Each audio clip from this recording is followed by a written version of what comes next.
And that is me, just jumping up and down. And this is where maybe, you know, he'll start on this island and it's up to him to kind of explore it, find some resources and start to build his own ship so he can basically leave. Now, right now we don't have any of the wildlife in there. Obviously there'll be creatures that might be trying to attack him and all sorts. So he's just using his grappling hook there, which will be his main sort of way of traversing these islands. And here he is sort of having our rudimental cutting down trees. And he's using his rope now to just kind of tug it down and that'll collapse. Whoop! As long as it doesn't fall over my head, you should be fine. And this will be all networked physics. I'll sort of roll and then he can kind of start to harvest that.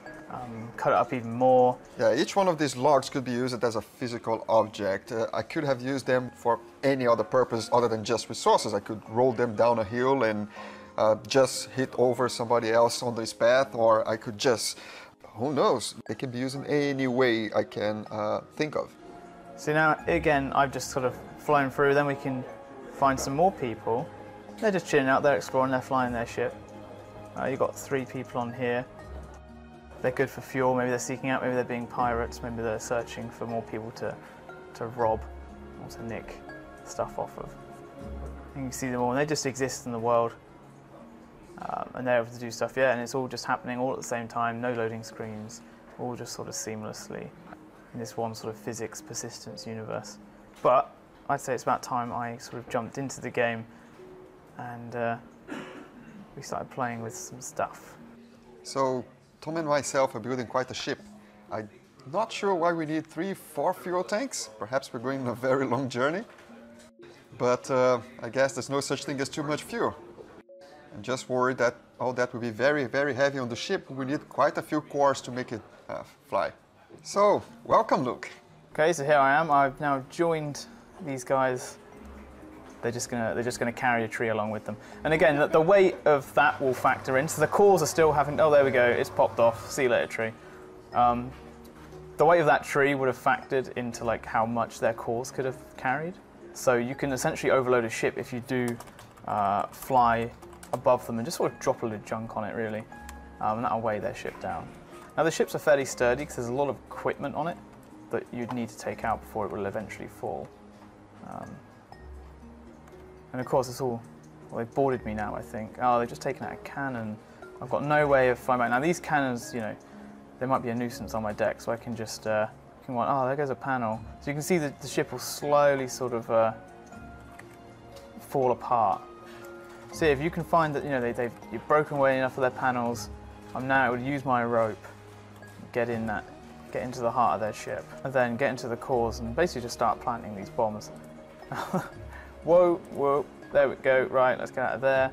So I planted like a load of bombs, and now their cores are basically getting nailed.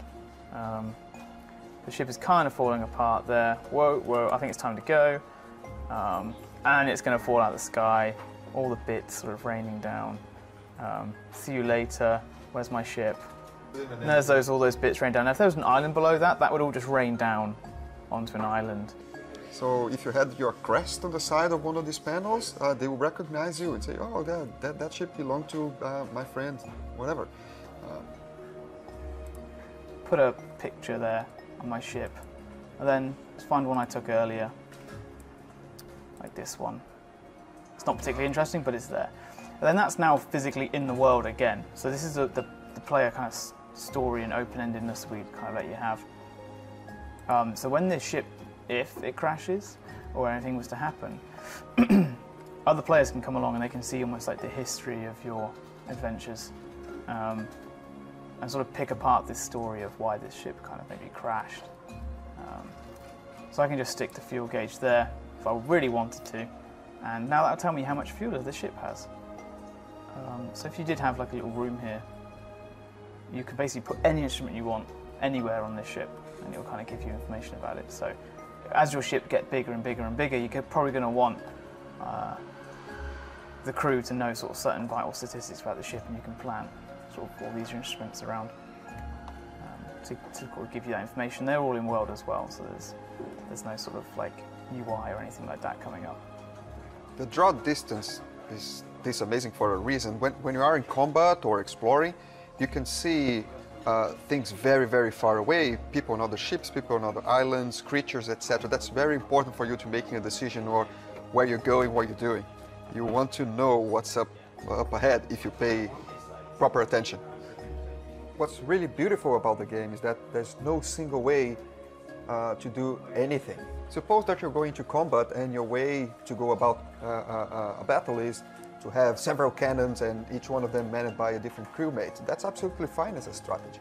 As it is for me to just have a ship with no cannons whatsoever, but pile a lot of junk on top of the deck. Fly over your ship and tilt it just enough so the junk runs down over the heads of your crew and weight your ship down so it goes into the abyss below. So anything can be done if you can imagine it. If you can ram ships into one another, you can drag things behind them and use those as hammers because of the pendulum effect and so on. It's that kind of emergent gameplay that we want to see in online games that we have never been able to see before.